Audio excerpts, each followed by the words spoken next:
तुम्ही शेवटचं मराठीत अभिमानाने कधी बोललात आणि शेवटचं मराठी बोलताना कमीपणा कधी वाटला? आपण मराठी आहोत, पण मराठी पण जगतोय का?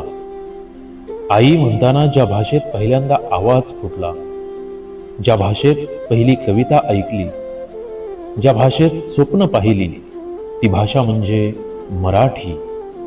ही फक्त भाषा नाही, ही आहे आपली ओळख, आपली माती, आपला कणखर बाणा. मराठी राजभाषा दिन म्हणजेच विष्णू वामन शिरवाडकर अर्थात कुसुमाग्रज यांच्या जयंतीनिमित्त साजरा होणारा दिवस. माझा मराठाची बोलू कौतुके, परी अमृतातेही पैजा जिंके.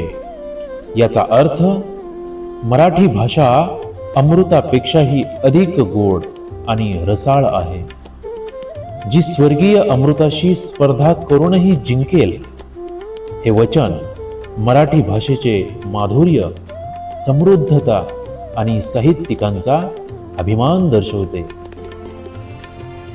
पण दुर्दैवाने आज मराठी शाळा बंद पडत आहेत. मराठी बोलणं म्हणजे लो स्टेटस समजलं जातं आणि मराठी माणूस स्वतःच्या भाषेला लाजतोय आणि घुसमटतोय स्वतःशीच. आपण इंग्रजी शिकलो हे चांगलं आहे, पण मराठी विसरतोय हे कितपत योग्य? जगात जपान, फ्रान्स, जर्मनी ही विकसित राष्ट्र आपली भाषा सोडत नाहीत. मग आपणच का आपल्या भाषेला दुय्यम समजावं? मराठी कमी आहे का, की आपला आत्मविश्वास कमी आहे? ही तीच मराठी आहे ज्यातून छत्रपतींची गर्जना झाली. उठ उठ सह्याद्री घुमवित बोल मराठी खडे, समतेचे हे तुफान उठले उठले सागरकडे. हीच ती भाषा आहे जिच्यातून ज्ञानेश्वरी स्फुरली. हीच ती भाषा जिच्यातून तुकोबांची गाथा अवतीर्ण झाली.